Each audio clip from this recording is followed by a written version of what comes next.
Hey girls, how are y'all? It's about the 12th or 13th time I think I've tried to record this video. It has been absolutely crazy. The last one I recorded that finally I was able to record the whole thing, my words didn't match up with my mouth, so it was like my mouth was moving like mama. But the words didn't match. It was pretty funny. It looks like a bad kung fu movie. So anyways, I'm going to try this one more time and hope that like the 13th time is the charm. Okay, so this week has been about forgiveness, and it has been a rough week for me, and I don't know about for y'all, but this chapter was kind of difficult for me to get through. I really wanted to take some time and focus on question number 3 that are the Bible study questions in the back of the book. On the first part of question number 3, Wendy offers up this prayer for us to pray, which is absolutely a beautiful prayer, and it just really brings our heart to the place of where we need to be able to forgive some of these things. And then the second part, she kind of challenges us to approach the person that we need to talk to and ask for forgiveness, that we have held bitterness against them and such. And I just wanted to tell y'all to kind of maybe pray about that and give that some thought.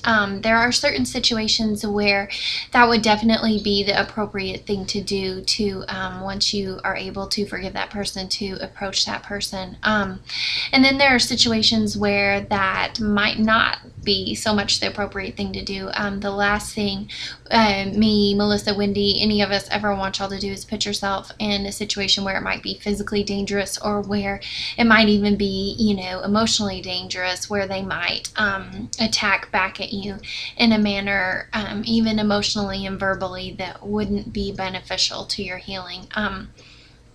So if, the person you need to forgive is somebody that's abusive and such, I would really encourage you to talk to a counselor or talk to someone close in your life before approaching you with that, because you just really never know how the other person's going to react. So that being said, I've noticed also that a lot of you are leaving comments saying things like, it's a lot easier to forgive other people than it is for me to forgive myself.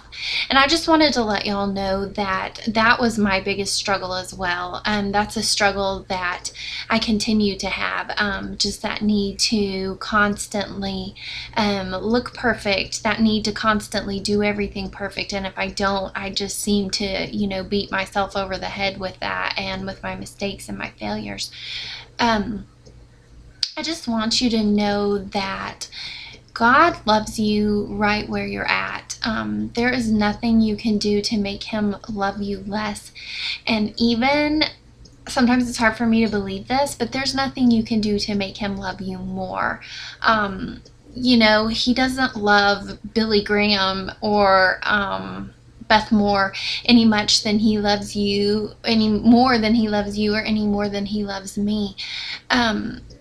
I think we get into this trap of thinking that we have to do things to prove ourselves to God and to prove ourselves to the people around us and even to ourselves. And that's just not true.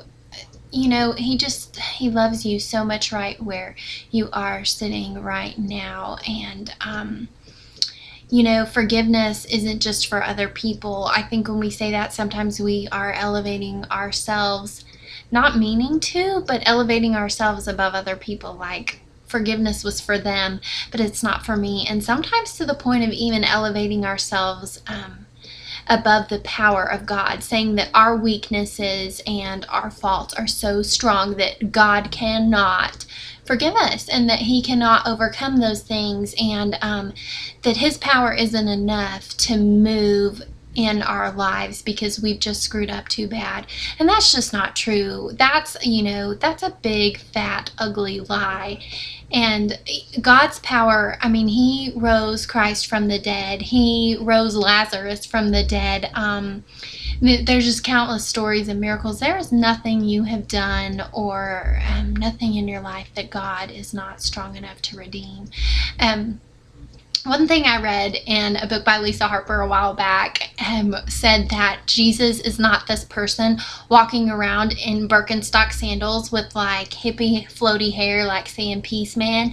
That is not Jesus. He is like, I mean, Jesus is strong. He is powerful. In the Bible, it says that he is the, the Lion of Judah. He is strong. He is powerful.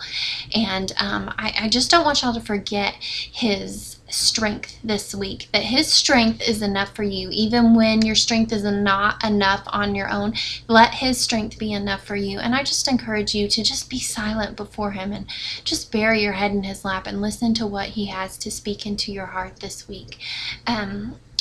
It is such a privilege to go through this study with y'all, and I mean that from the bottom of my heart. I am loving every minute of getting to know y'all better, and loving Wendy's book, and in that she is leading me and closer to God and into more healing than I ever imagined.